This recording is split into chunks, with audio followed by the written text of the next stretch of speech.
এখন আমরা যখন কথা বলছি তখন আমাদেরই কাছে ভারত পাকিস্তান যুদ্ধ হই হই অবস্থার মধ্যে রয়ে গেছে।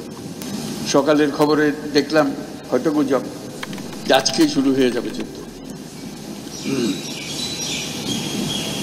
এরকম পরিস্থিতিতে আমরা বাস করি।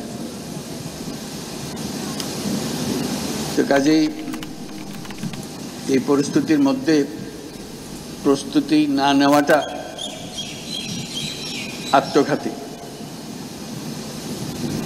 এবং প্রস্তুতি নিতে হলে আধা আধি প্রস্তুতির কোনো জায়গা নেই। এটা এমন এক পরিস্থিতি, জয়ই তার একমাত্র অপশন। পরাজয় এখানে কোনো অপশন হতে পারে না। কাজে আমাদের যে প্রস্তুতি, সেই প্রস্তুতি কত উচ্চ পর্যায়ে আমরা নিতে পারি সেটার চেষ্টা আমাদের থাকতেই হবে। কিন্তু আজকাল যুদ্ধ এত ব্যয়বহুল একটা ব্যাপার, আর আমাদের অর্থনীতি এমন দুর্বল অবস্থায় আছি, এমনিতেই বাংলাদেশ মজবুত অর্থনীতি হয়ে গড়ে উঠতে পারেনি। তার মধ্যে বিগত সরকারের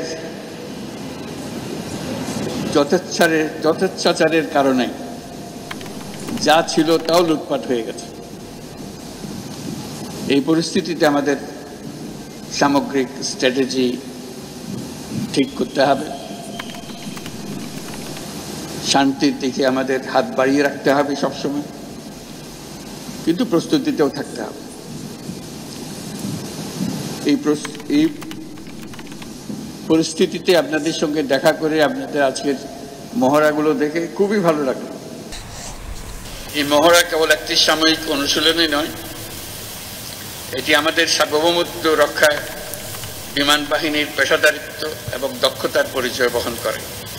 বর্তমান বিশ্বের দ্রুত পরিবর্তনশীল প্রযুক্তির সাথে তাল মিলিয়ে চলার জন্য আন্তর্জাতিক মানসম্পন্ন প্রশিক্ষণ ও অনুশীলন অপরিসীম গুরুত্ব বহন করে।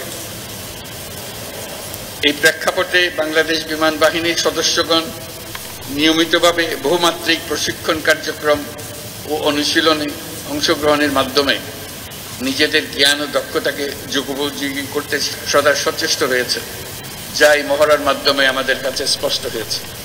দেশের সার্বভৌমত্ব ও স্বাধীনতার প্রতি যে কোনো চ্যালেঞ্জ মোকাবেলায় একটি আধুনিক ও সদাপ্রস্তুত বিমান বাহিনী গড়ে তোলার লক্ষ্যে আমাদের প্রচেষ্টা অব্যাহত থাকবে।